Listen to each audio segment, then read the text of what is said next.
Hello and welcome back to another episode of Sermon Braindump. My name is Scott Dalen, an ELCA pastor in Southwest Iowa, and I present these videos every week for a couple of different reasons.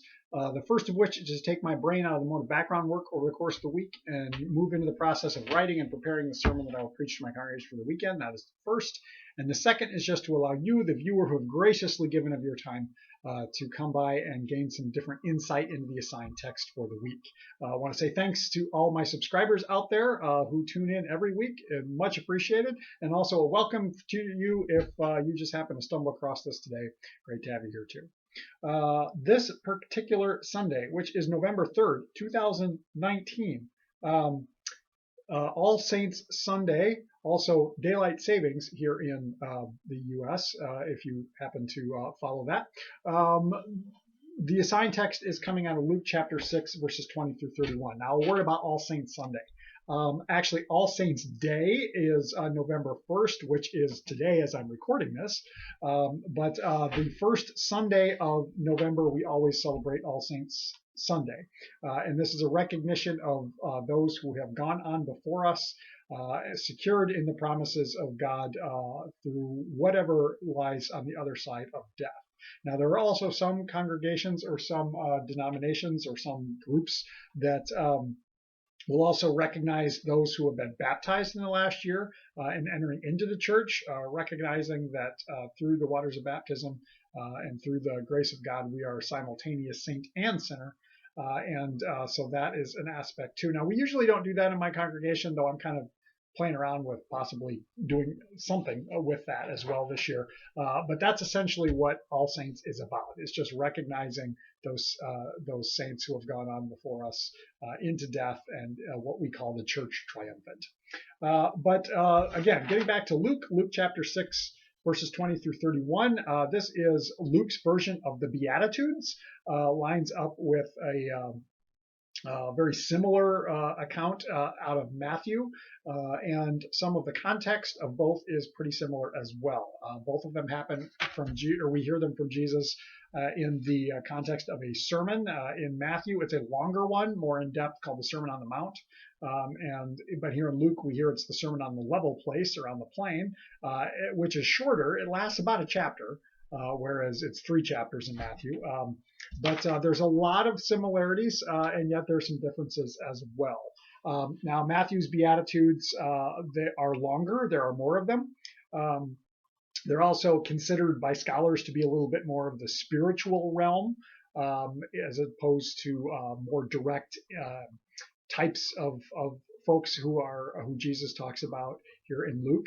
Another difference is that in the inclusion of the blessed be, there's also the woes, which make me laugh. I just think whoa is kind of funny. And it puts me in mind of the scene from Finding Nemo, if you've seen that before, when we first meet the turtles, and the turtle is telling the one of the main characters what he had seen. And he's like, whoa, and we were like, whoa, and you were like, whoa. And I just might even open my sermon with that illustration because I think it's funny. But I'm going to go ahead and read it now because I see I've been talking for like almost 4 minutes. So let's read it and then we'll get into it some more. Then Jesus looked up at his disciples and said, "Blessed are you who are poor, for yours is the kingdom of heaven," the kingdom of God. "Blessed are you who are hungry now, for you will be filled. Blessed are you who weep now, for you will laugh. Blessed are you when people hate you and when they exclude you, revile you, and defame you on account of the Son of Man. Rejoice in that day and leap for joy, for surely your reward is great in heaven, for that is what their ancestors did to the prophets. But woe to you who are rich, for you have received your consolation. Woe to you who are full now, for you will be hungry. Woe to you who are laughing now, for you will mourn and weep. Woe to you when all speak well of you, for that is what their ancestors did to the false prophets. But I say to you that listen, love your enemies, do good to those who hate you, bless those who curse you, pray for those who abuse you. If anyone strikes you on the cheek, offer the other also. And from anyone who takes away your coat, do not even withhold your shirt. Give to everyone who begs from you, and if anyone takes away your goods, do not ask for them again. Do to others as you would have them do to you." Okay, so that's the reading. First thought, boom, golden rule right there at the end. So the golden rule, do to others as you would have them do to you, is scriptural. It comes straight from Jesus. So, hey, worth paying attention to. We kind of see two different sections here. We've got the Beatitudes and the blessings and the woes, like I have already mentioned. And then we kind of get into that love your enemies and pray for those who persecute you, and don't act like the world acts. Oftentimes in the Gospels, and I think particularly in Luke, we hear teachings pointed at this great reversal, that the world works this way, but the kingdom of God is like this. It's different. It's not what you expect. It turns things on its ears, and we see that in the blessings and the woes too. Now, a word on that I think is worth noting, and this is kind of looking into some of the original language. Now, when we think blessed, we usually think happy. Happy are those who are poor. Happy are those who are hungry. Happy are those who weep now. Well, that one in particular, that last one, is like, what? Contradiction. But blessing doesn't indicate or doesn't necessarily equal happiness. Blessing, and so it raises the question of what is it to be blessed? What is it to be perhaps known by God or noticed by God, or to know that the blessings are for you as well? Maybe that's a better way of saying it. Is the world may think that you are marginalized. The world may push you to the side, but you are still blessed. The blessings are still for you. So that's one kind of aspect to look at that side of things.